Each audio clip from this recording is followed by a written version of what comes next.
इस स्लाइड में 2 चित्र दिए गए हैं। जो लेफ्ट हैंड साइड का चित्र है, उसमें सिनॉप्टिक सिस्टम पिछले सप्ताह जो मुख्य रूप से भारत के मौसम को प्रभावित किए, वो दिए गए हैं। और जो राइट हैंड साइड का चित्र है, उसमें सैटेलाइट के द्वारा प्राप्त एक एनिमेशन दिया गया है, जो बादलों की स्थिति को दर्शा रहा है। तो लेफ्ट हैंड साइड के चित्र से हम देख सकते हैं कि एक well marked low pressure area, एक निम्न दाब का क्षेत्र झारखंड में था 30 जुलाई को, जो कि पिछले सप्ताह में भी था। उसके बाद ये कैरी फॉरवर्ड हुआ और 30 जुलाई को ये झारखंड और उसके आसपास था, और ये नॉर्थ वेस्ट डायरेक्शन में, यानी कि उत्तरी पश्चिमी दिशा में आगे बढ़ा और मध्य प्रदेश के उत्तरी हिस्से और पूर्वी राजस्थान के आसपास हिस्सों में रहा। और पिछले 3 से 4 दिनों में ये 2 से 4 अगस्त के बीच में मुख्य रूप से north part of the Madhya Pradesh, यानी कि उत्तरी मध्य प्रदेश के आसपास ही मुख्य रूप से रहा है। एक लघुचाप निम्न दाब का क्षेत्र एक 30 जुलाई को भी बना, जो उत्तर प्रदेश के दक्षिणी हिस्से में स्थित था और जो आगे बढ़ के उत्तर पश्चिमी दिशा को गति करते हुए दक्षिणी हरियाणा के आसपास रहा। वो उसकी स्थिति 30 जुलाई से 1 अगस्त के बीच में रही। इसके अलावा जो हमारी मानसून की रेखा है, मानसून की रेखा जिसको मानसून ट्रफ भी बोलते हैं, वो मुख्य रूप से पूरे सप्ताह अपनी नॉर्मल स्थिति या उसकी दक्षिणी स्थिति में रहा, एक सिवाय 1 और 2 दिन के, जब यह उत्तरी पश्चिमी इलाके में भी गई थी।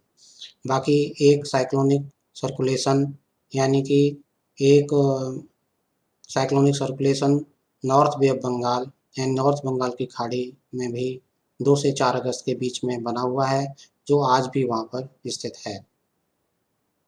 अगर हम राइट हैंड साइड के चित्र को देखें तो हम देख सकते हैं कि मुख्य रूप से बादलों का जमावड़ा आपका उत्तरी मध्य प्रदेश, पूर्वी राजस्थान और झारखंड, पश्चिम बंगाल, इन सब स्थितियों में, इन सब जगहों पर होते हुए दिखाई दे रहा है।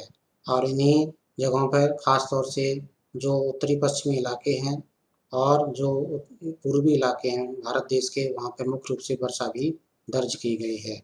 जैसे ईस्ट राजस्थान यानी पूर्वी राजस्थान, उत्तरी मध्य प्रदेश का हिस्सा, उत्तर प्रदेश का हिस्सा, पंजाब हरियाणा का हिस्सा, बिहार, झारखंड और गंगेटिक वेस्ट बंगाल में भी बारिश दर्ज की गई, जो आगे चित्र में दिखाई गई है। यहाँ पर हम इससे देख सकते हैं कि अत्यंत भारी से अति भारी और अत्यंत भारी एक दो जगह पर पूर्वी राजस्थान में सप्ताह के 5 दिन में दर्ज की गई। इसके अलावा जो वेस्ट मध्य प्रदेश का हिस्सा है, पश्चिमी मध्य प्रदेश, वहाँ पर सप्ताह में 3 दिन, गंगेटिक वेस्ट बंगाल में 2 दिन और पश्चिमी उत्तर प्रदेश में, पश्चिमी राजस्थान में और पूर्वी मध्य प्रदेश में सप्ताह के एक एक दिन अत्यंत भारी वर्षा दर्ज की गई है। इसके अलावा भारी से अति भारी वर्षा भी उत्तर प्रदेश, हरियाणा सप्ताह में 4 दिन, इसके अलावा झारखंड, मध्य प्रदेश, छत्तीसगढ़ में सप्ताह के 3 दिन, असम, मेघालय, गंगेटिक वेस्ट बंगाल, पंजाब और पश्चिमी राजस्थान में सप्ताह के 2 दिन दर्ज की गई। इसके अलावा नागालैंड, मणिपुर, मिजोरम, त्रिपुरा, सब हिमालयी, पश्चिम बंगाल और सिक्किम, उड़ीसा, बिहार, उत्तराखंड, हिमाचल प्रदेश, तटीय और साउथ इंटीरियर कर्नाटका यानी दक्षिणी इंटीरियर कर्नाटका में एक सप्ताह के 1 दिन बारिश दर्ज की गई।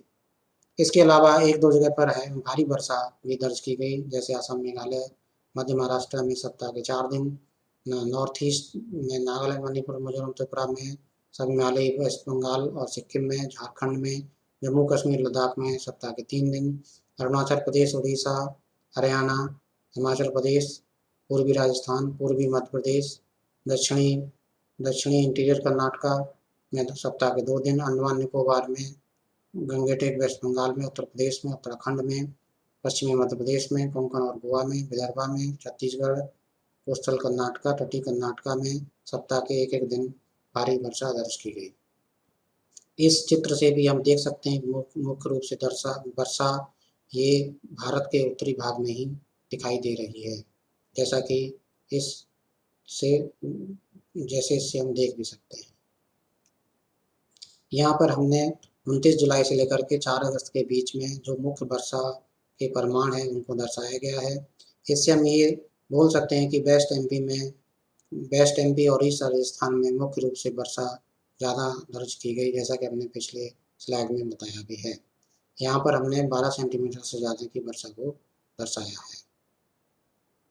कुल मिला के हम ये बोल सकते हैं पश्चिमी मध्य प्रदेश और पूर्वी राजस्थान में अच्छी वर्षा दर्ज की गई। इसके अलावा आपका पश्चिम बंगाल का क्षेत्र और पंजाब हरियाणा में भी भारी वर्षा दर्ज की गई, जैसा कि हमने पहले बताया भी है। इस स्लाइड में दो चित्र दिए गए हैं। इस स्लाइड में दो चित्र दिए गए हैं। जो हमारा लेफ्ट साइड का चित्र है वो पिछले सप्ताह में जो वर्षा की स्थिति रही वो दर्शा रहा है, और जो राइट साइड का चित्र है वो हमारे पूरे सीजन 1 जून से लेकर के 4 अगस्त के बीच की वर्षा के परिमाण को दर्शा रहा है। यहाँ पर हम ये बोल सकते हैं कि पिछले सप्ताह ईस्ट और नॉर्थ ईस्ट इंडिया यानी पूर्वी और नॉर्थ ईस्ट इंडिया में अच्छी वर्षा दर्ज की गई। उसका अगर हम देखें तो डिपार्चर उसके नॉर्मल से 24% ज़्यादा रहा है। वही इसी के अलावा उत्तरी पश्चिमी भारत में देखें तो ये 45% ज़्यादा रहा है, क्योंकि ईस्ट राजस्थान और उनके आसपास के इलाकों में पंजाब हरियाणा में अच्छी बारिश दर्ज की गई। जहाँ तक बाकी का जो हिस्सा है जैसे सेंट्रल इंडिया और जो केंद्रीय भारत है और जो साउथ पेनिनसुला दक्षिणी प्रायद्वीपीय भारत है, वहाँ पर वर्षा कम दर्ज की गई है। अगर हम देखें तो दक्षिणी पेनिनसुला में वर्षा माइनस की 72% दर्ज की गई है। अगर पूरे भारत को देखें तो पिछले सप्ताह नॉर्मल वर्षा दर्ज की गई है माइनस का 3%। और अगर हम पूरे सीजन की बात करें तो पूरे सीजन में अगर हम देखें तो ईस्ट और नॉर्थ ईस्ट इंडिया का जो हिस्सा है वहाँ पर माइनस का 14%, नॉर्थ वेस्ट में प्लस का 2%, केंद्रीय भारत में माइनस का 1% और साउथ पेनिनसुला में 11%। तो कुल मिला के अभी तक मानसून की जो वर्षा है वो सामान्य ही रही है। ये चित्र आज की 5 अगस्त की सिनॉप्टिक स्थितियों को दर्शा रहा है। इसमें हम देख सकते हैं, जैसा कि हमने पहले भी बताया, कि जो 4 अगस्त को हमारा लो pressure area north Madhya Pradesh यानी उत्तरी मध्य प्रदेश में था, वो आज भी है। आज वो नॉर्थ एमपी के सेंट्रल पार्ट्स में बना हुआ है। और इसके अलावा एक मानसून रेखा को दर्शाया गया है जो अपनी सामान्य स्थिति से ही गुजरते हुए north east bay of Bengal यानी नॉर्थ ईस्ट बंगाल की खाड़ी में जा रही है।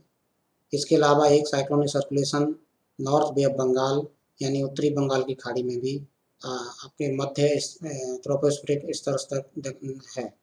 जहाँ तक इनकी फोरकास्ट की बात करें तो ये जो हमारा कम दबाव का क्षेत्र है वो अगले 24 घंटे में लेस मार्क होने की यानी कि ख़त्म होने की संभावना है, लेकिन इससे जो जुड़ा हुआ साइक्लोनिक सर्कुलेशन है वो अगले 3-4 दिन तक इसी एरिया में रहने की संभावना है। इसके अलावा जो मानसून की रेखा है वो अभी नॉर्मल पोजीशन जैसा कि हमने बताया सामान्य स्थिति में है, लेकिन ये आगे उत्तर की तरफ बढ़ने की संभावना है और 10 अगस्त तक ये फुटहिल्स ऑफ हिमालयाज तक आने की संभावना है। इसके अलावा जो हम साइक्लोनिक सर्कुलेशन का जिक्र कर रहे हैं जो नॉर्थ बे ऑफ बंगाल में अभी है, वो आपका कल तक उत्तरी की तरफ चलते हुए वेस्ट बंगाल तक पहुंचने की संभावना है। इसके बाद उसे खत्म होने की भी संभावना दिखाई देती है। इन्हीं मुख्य सिनॉप्टिक स्थितियों की वजह से हमारे एक वीक का जो अगले एक सप्ताह का मौसम जो है वो निर्धारण होगा।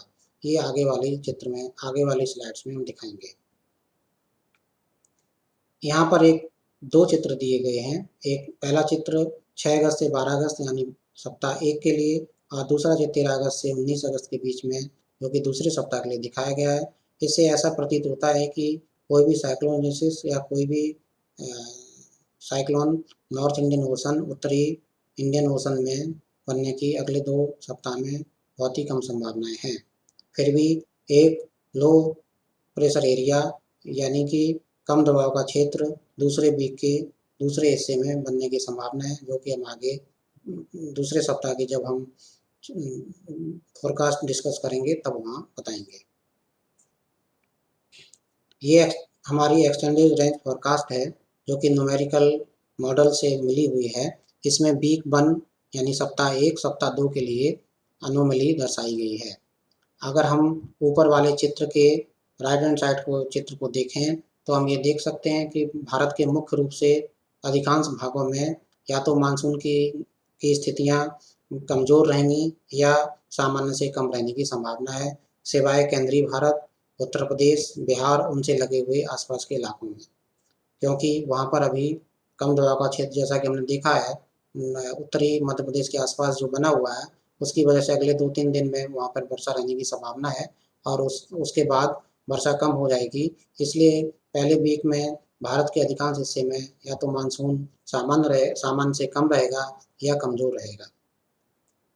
अगर हम दूसरे सप्ताह के नीचे वाले राइट हैंड साइड के चित्र को देखें तो दूसरे सप्ताह में दिखाई दे रहा है कि जो उत्तरी पश्चिमी भारत है और जो पूर्वी भारत है उसके अधिकांश हिस्से को अगर हम देखें तो मानसून कमज़ोर रहने की संभावना है, परंतु जो दक्षिणी भारत है और जो पश्चिमी तट है वहाँ पर मानसून की गतिविधि दोबारा से बढ़ने की संभावना दिखाई देती है।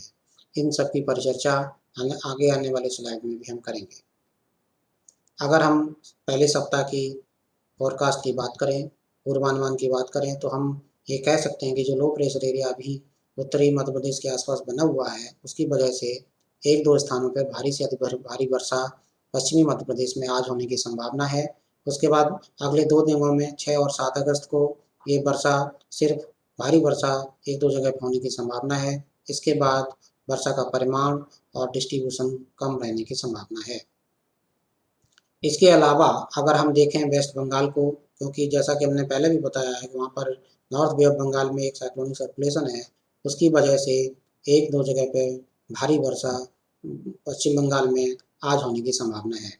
इसके अलावा उड़ीसा और झारखंड में 5 और 6 अगस्त को, बिहार और सब हिमालयी पश्चिम बंगाल और सिक्किम में 7 से 11 अगस्त के बीच में, और भारी से अति भारी वर्षा अगर हम कहें तो 1-2 स्थानों पर सब हिमालयी वेस्ट बंगाल में और सिक्किम में 10 और 11 अगस्त को होने की संभावना है। इसके अलावा अगर हम देखें तो जो नॉर्थ ईस्ट हमारा जो उत्तरी पूर्वी भारत है, नॉर्थ ईस्टर्न स्टेट्स हैं, वहाँ पर fairly wide spread to wide spread वर्षा, इसके अलावा भारी वर्षा 1-2 जगह पर होने की संभावना है, खासतौर से 10 और 11 अगस्त को। इसके अलावा अगर हम देखें तो scattered to fairly wide spread Uttarakhand में उत्तर प्रदेश में 9 अगस्त तक वर्षा होने की संभावना है एंड उसके बाद बारिश का परिमाण और डिस्ट्रीब्यूशन बढ़ने की संभावना है। इसीलिए भारी वर्षा संभावित है उत्तराखंड में इस सप्ताह में। इसके अलावा पश्चिमी उत्तर प्रदेश में 6 और 7 अगस्त और 11 अगस्त को, इसके अलावा पूर्वी उत्तर प्रदेश में 10 और 11 अगस्त को भारी वर्षा हो सकती है। बाकी अगर हम नॉर्थ वेस्ट भारत को देखें तो ज़्यादातर बारिश कम रहने की संभावना है, सिवाय 1-2 स्थान पर पूर्वी राजस्थान में 5 और 6 अगस्त को भारी वर्षा हो सकती है। इसके अलावा अगर हम दूसरे सप्ताह की बात करने से पहले जो बाकी का हिस्सा है, जैसे हमारा जो पश्चिमी तट है वहाँ पर भी बारिश जो अभी चल रही है गतिविधियाँ fairly wide spread to wide spread वो बने रहने की संभावना है।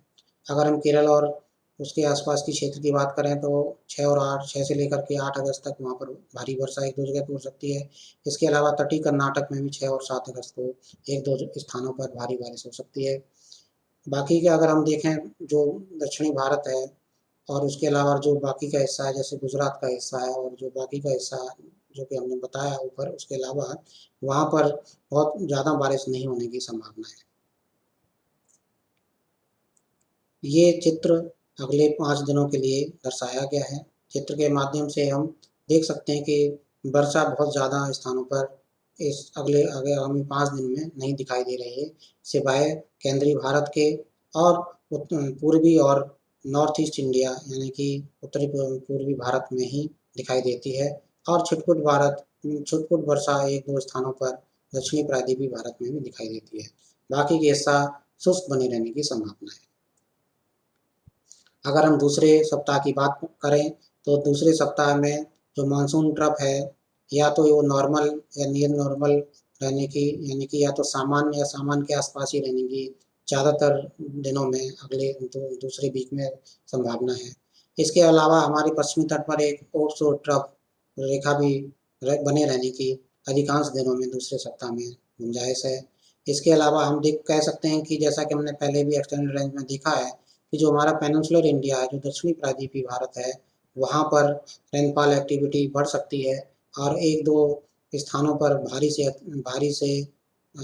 से अति भारी वर्षा भी अलोंग द वेस्ट कोस्ट यानी कि पश्चिमी तट में दूसरे सप्ताह में बने रहने की संभावना है। इसके अलावा हम देखें अगर जो बचा हुआ हिस्सा है इन स्थानों के अलावा जो दक्षिणी प्रायद्वीपीय भारत और जो उसे लगा हुआ केंद्रीय भारत है, वहाँ पर बहुत ज़्यादा वर्षा नहीं रहने की संभावना है, सिवाय स्कैटर्ड से फैली बारिश में रहने की संभावना है। अगर हम देखें जो नॉर्थ ईस्ट यानी उत्तरी पूर्वी भारत और उससे सटा हुआ जो पूर्वी भारत है, वहाँ पर हम देख कह सकते हैं कि एक दो स्थानों पर भारी वर्षा भी अधिकांश दूसरे सप्ताह के अधिकांश दिनों में रहने की संभावना है। इसके अलावा सामान्य या सामान्य से अधिक वर्षा जो है दक्षिणी प्रायद्वीपीय भारत, जैसे कि हमने अभी पहले भी बताया है, वहाँ पर बने रहने की संभावना है। इसके अलावा आपका उत्तरी पूर्वी भारत और उससे सटा हुआ जो पूर्वी भारत है, वहाँ पर भी मानसून की गतिविधि सामान्य या सामान्य से अधिक रह सकती है। अगर हम नॉर्थ वेस्ट इंडिया यानी कि उत्तरी पश्चिमी भारत की बात करें तो वहाँ पर बहुत ज़्यादा बारिश और उससे जो सटा हुआ केंद्रीय भारत, वहाँ पर भी बहुत ज़्यादा अच्छी बारिश होने की संभावना नहीं है। वहाँ पर मानसून कमज़ोर रहने की संभावना है सप्ताह में दूसरी।